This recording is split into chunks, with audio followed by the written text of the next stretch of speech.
Les 11:06 del matí reemprenem la segona part, la segona hora del submarí d'avui dimarts. Ho fem com sempre cada dimarts a aquesta hora, parlant o amb la nostra sinfonia particular, la nostra sinfonia familiar, i parlant, com dèiem, amb la que ens abraça millor que ningú. Júlia Prunés, bon dia i bona hora. Hola, bon dia. Com anem? Com ha anat la setmana? Doncs molt bé. Sí? Sí, sí. Molt bé, me n'alegro. Amb molta energia, això sí, moltes abraçades, molts somriures i molts propòsits, eh? Doncs sí. Molta feina, vaja, molta feina a fer. Avui, la setmana passada vam parlar del porteig, vam parlar de com transportar, no?, els bebès, i avui ens anem a un altre tema que també afecta molt, que també és molt del dia a dia, que a vegades és un patiment o un malson, com és la son, no?, el son, el dormir dels més menuts. És un tema, si et surt bé, agradable, si et surt malament, com dèiem, un malson. Per on comencem? Perquè clar, això s'aprèn realment a dormir els nens, o com va això? La veritat és que s'aprèn a dormir, però igual que s'aprèn a caminar, igual que s'aprèn a parlar, igual que s'aprèn una pila de coses que s'aprenen no perquè te les ensenyin, sinó perquè forma part de l'evolució, no? Forma part d'un procés evolutiu. Inconscient i a vegades innat i natural, no?, alhora. Està clar que, evidentment, un dels indicadors que els nens han de dormir és que tenen son. I per tant, s'hi posen, eh? Vull dir que això és així. Ara parlaves, s'aprèn, però en el guió m'has posat una frase deliciosa que la vull llegir, diu, parlem d'aprendre, però no parlem d'ensenyar. Una mica com diferenciaries l'aprenentatge de l'ensenyament? Ensenyar és una cosa que fem els adults als nens, o que ve de fora. Jo t'ensenyo una cosa i tu l'aprens. Amb l'objectiu que la repeteixis fins que la tinguis apresa, o no en facis un ús. Sí, o que l'entenguis i per tant l'aprenguis, no? Però l'aprenentatge sempre és responsabilitat del que aprèn.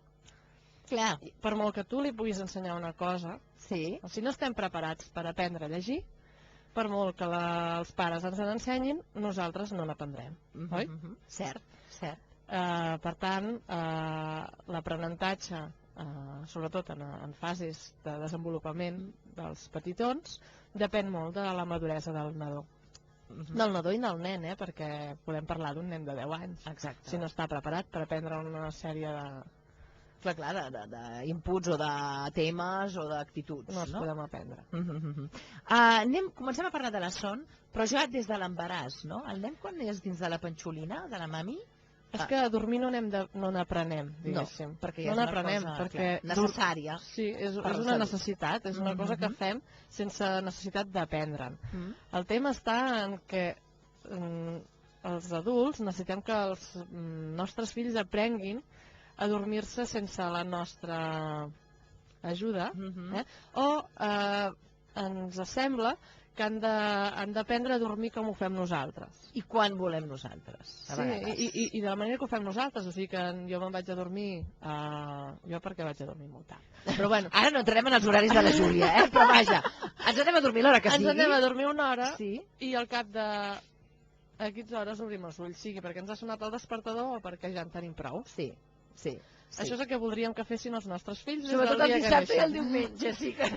Perquè el procés evolutiu de son dels nadons ens fa tenir molta son als adults. Sí, és cert.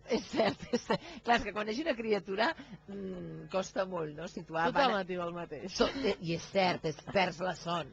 Ara no dormiràs. Clar, és que no dorms, bàsicament perquè, per exemple, a nivell d'alimentació tens unes necessitats, el nadó té unes necessitats, i per tant, amb una mica de sort cada 3-4 hores i amb una mica de desgràcia cada hora i mitja, sobretot els primers mesos, has d'alimentar-lo. Per tant, és així. El teu patró de son, tot i que després tranquil·litzeu-vos tots i totes, que es recupera. Això passa. Però això passa, exacte. Ara bé, el nostre patró, les nostres necessitats de son no són les mateixes que ni el nadó ni el nen. No, i el patró és diferent. És diferent. Perquè, bé, estàvem parlant del tema evolutiu. Sí. Quan entenem claríssimament que un bebè quan neix no sap caminar, i que el que primer ha de fer és aguantar l'esquena, aguantar el cap, aguantar l'esquena, tenir força als braços, es posa de 4 grapes, gateja, després s'agafa, s'aixeca, i quan té les cames fortes, camina. Exacte. I després podrà córrer. I a més, no camina igual un nen de 2 anys que un nen de 15 anys. Exacte. Per tant, evolucionem amb el caminar igual que evolucionem amb el son. quan naixem no tenim el mateix patró de son que un adult. Que nosaltres no tenim la sensació de tenir un son concret, no? Vaig a dormir i em desperto de cop. No m'he despertat durant la nit a no ser que senti un soroll. Sí. Però no és cert. Nosaltres, el nostre son s'organitza per cicles. Per tant, hi ha diferents... Algunes les coneixem, aquesta fase REM, no? Sí. És popularitzat també per un grup de música, però hi ha diferents fases de la son. Hi ha diferents fases de son. Una que és, bueno, que estem en vigília, que estem desperts, i després aquell adormilament, que ens comencem a endormiscar, Sí. que és allò que estàs mirant la tele i dius, no l'acabo, la pel·lícula. La veus, estàs encara conscient de que estàs en allà, Sí. veus les imatges, sent el so que va com una mica lluny, però encara tens la sensació d'estar despert. Sí. Aquesta seria una primera fase, Sí. l'adormilament aquest. Sí. Després hi ha una segona fase, que és el son lleuger. O sigui, estem dormint, o sigui, no sentim què passa al nostre voltant, no en som conscients, però sí que si hi ha un sorollet o alguna cosa que alteri d'allò, T'actives amb més podem facilitat. despertar No? amb facilitat. Jo ho explico en base al que he llegit de la Rosa Jové. Jo no sóc especialista en el son, sí que em podria equivocar una mica o dir matisos que no són ben bé certs, però bé, més Però o menys està són nostrada, així. La Júlia, com a doula i com a professional. No podria equivocar. No llegim molt, però no para, i per tant ens ho explica, no? Això, evidentment, ho trobarem en llibres, com molt bé deies, de la Rosa, no? Després hi ha una tercera fase, que és quan passem del son lleuger al son profund. Sí.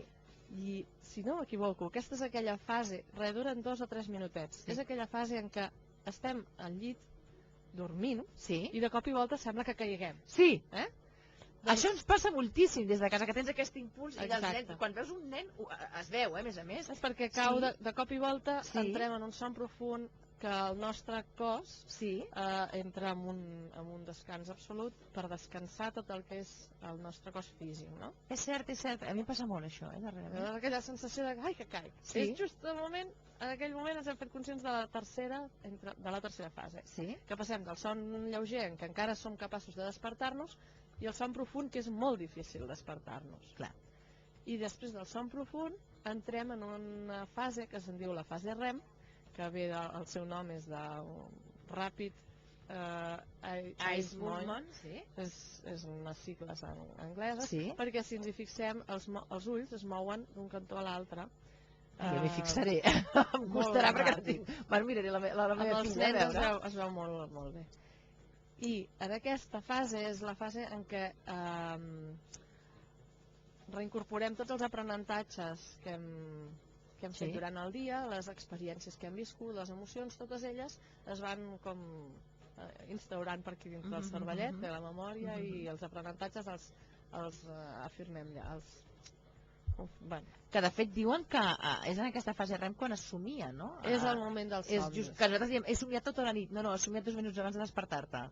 Per dir Perquè alguna cosa, justament després de la fase REM tornem a una vigília. Val, la post-vigília. Val. Just ens despertem un moment, o sigui, la fase 1, aquesta que ens despertem un moment Sí. i tornem a la fase 1. Llavors, si això és un mecanisme, una Sí. estratègia que té la nostra espècie per sobreviure Clar. durant la nit. Imagina't que ens anéssim a dormir, dormíssim 8-12 hores profundament. Sí. Ara potser no és més difícil que ens passés alguna cosa, però A l'època. fa 500 anys o Sí. 2.000 anys Sí. o 1.000.000 d'anys Sí. la nostra espècie s'hagués extingit Clar. perquè hagués vingut qualsevol depredador i se'ns hagués cruspit. Clar. D'acord? Clar. Llavors, és un xip que portem de supervivència. Què passa? Que els adults, i a més ara de la manera que vivim, estem molt més segurs. Clar. És més difícil que ens passin coses, però precisament és el moment aquell que fem l'escaneig. Tot està controlat? Vale, Sí. puc tornar a dormir. Si tot està controlat, ni me n'adono que m'he despertat. Si sento un soroll, tinc fred, o hi ha olor a fum a la casa, em desvetllo i actuo. Molt bé. Soluciono la situació que hi ha i em torno a dormir. Aquestes 5 fases són un cicle, i un cicle dura aproximadament en els adults entre 90 i 120 minuts. Val. entre aquesta hora i mitja. Per tant, durant la nit en fem uns quants, entre 6 i 8, depèn de cadascú, entre 6 i 8, tenim de 6 a 8 despertars nocturns. Imagina't, i no en som conscients. Què passa? Que els nadons neixen amb un xip de supervivència molt més activat i més ferm, sí? Clar. No poden tenir les 5 fases de son. Imagineu-vos que els nens diguessin, petits, acabats de néixer, tinguessin o no tinguessin aquest xip activat, que forma part de l'evolució, lògicament, ja de l'espècie humana, i es despertessin, per tant no menjarien quan han de menjar. No menjarien quan han de deixar, els hi baixaria el sucre en sang, per tant no augmentarien prou de pes. A la nit és un bon moment per estimular la producció d'hormones que mantenen la lactància, per tant és important que els nens mamin de nit. A més, doncs, com que encara són molt immadurs a nivell de reflexes, doncs si tinguessin fred, si tinguessin calor, si tinguessin alguna cosa davant de la cara, es podrien... hi hauria, o potser fins i tot tenir algun ensurt. Exacte, són molt vulnerables i per tant els cicles són molt més curts, i duren entre 40 i 60 minuts, i a més no tenen les 5 fases de son. Apa, vinga. En un bebè és molt important la fase REM, perquè ha d'aprendre moltes coses, i a mesura que es van fent més grandets, potser sí que la fase de son profund, per descansar tot el cos, és important, però quan acaben de néixer es cansen poc, dormen molt sovint, i per tant tenen més aviat un son molt lleuger. Sí que hi ha moments de son profund, però bé, és un son diferent. Què passa? Que tenen més despertars nocturns. I què passa amb un bebè?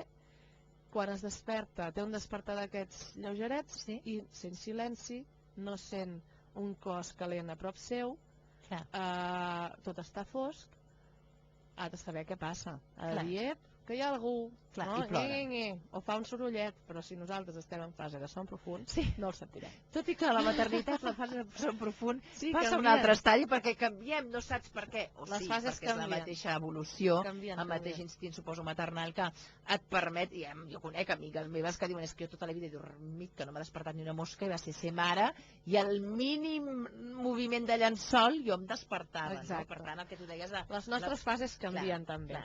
Les dels nostres marits no. Els dels pares de les criatures no canvien. És així, nenes?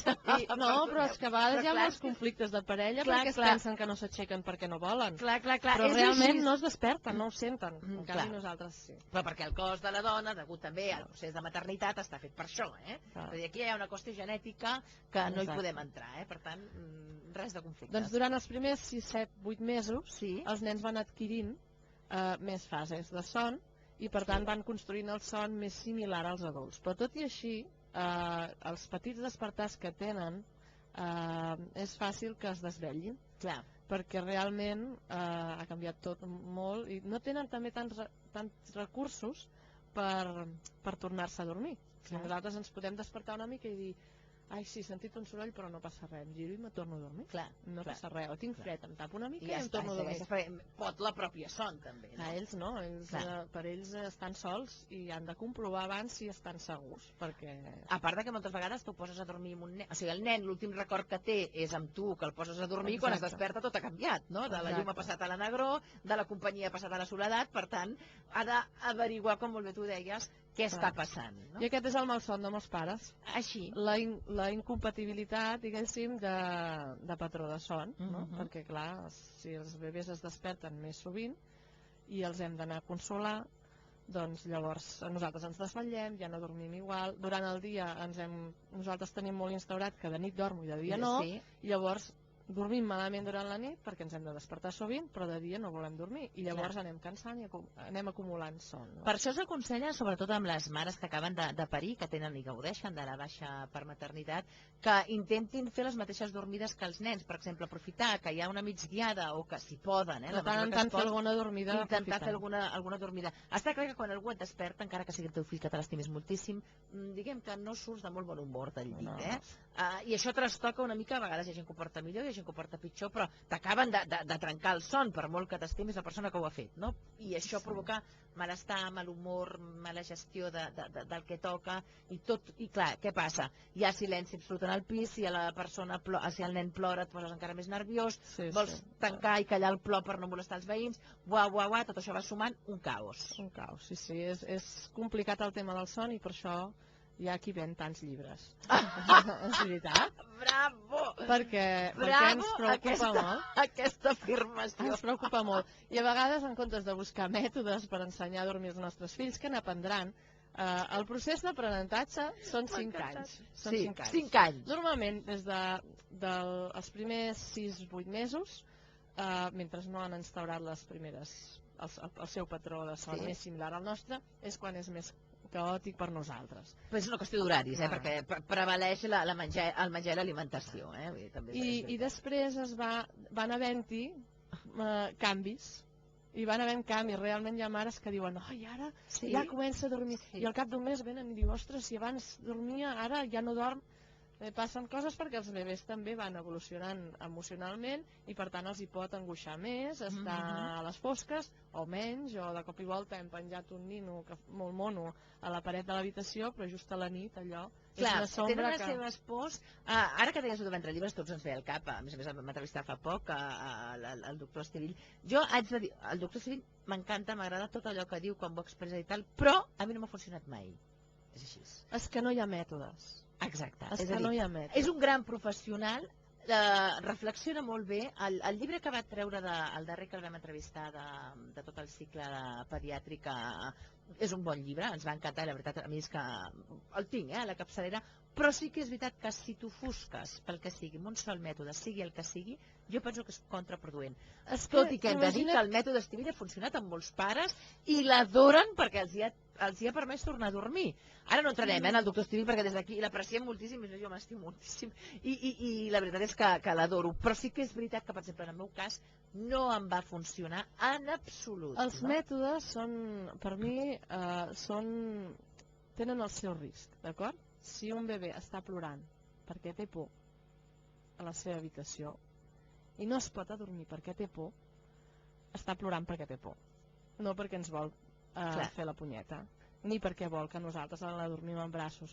I aquí nosaltres als bebès no podem preguntar-los si tenen por o el que els hi passa és que no s'acaben de dormir, d'acord? I els mètodes, jo en general no sóc gaire partidària de cap mètode, sóc partidària del sentit comú, i si sabem com evoluciona el son del nadó, ens és molt més fàcil adaptar-nos al seu patró. I si a una mare o a un pare no li fa res a dormir el seu fill en braços, no té per què obligar-lo a dormir-se sense braços. És que aquí entrem en allò que convé, allò que vol i allò que necessita. Hi ha un dilema social i intern, no? Tu saps, per exemple, moltes vegades t'aixeques a la nit, saps que aquell nen, pel que sigui, s'ha despertat, plora i s'acabarà dormint bé en el teu llit, perquè potser ho necessita realment. Esclar, no terror, no te'l portis al teu llit perquè, vaja, farà la comunió que encara estarà dormint amb tu, no? Jo he descobert que tallant etiquetes i patrons funciona molt millor a casa. També. Ara s'ha de ser valent per tallar aquestes etiquetes. Sí, perquè tens molta pressió social també. Clar, és així. Per tant, aplicar el sentit comú seria una, veure què és el que més convé tant al nadó com al pare també o la mare en aquell moment. Aquí està el tema de tota la criança, de qualsevol circumstància durant la criança. Quines són les necessitats meves i quines són les necessitats del nadó o del meu fill. I quines prevalen sobre les altres. Perquè, clar, si preval la meva necessitat de dormir sobre la del meu nadó, faré coses com deixar-lo plorar. Jo no sóc gens partidària del mètode Estivill, tot i que segurament és una persona fantàstica. No té res a veure amb l'altre, però com a metodologia. Com no sóc partidària de cap metodologia, ningú li fa uns exercicis al seu fill des que neix perquè aprengui a caminar abans del que li toca. I tothom, si el seu fill no camina a l'any i camina als 15 mesos, ho troba normal. I després s'ajupirà i li agafarà les manetes mentre el nen no es deixi anar i no el deixarà sol allà al mig perquè camini encara que li faci por.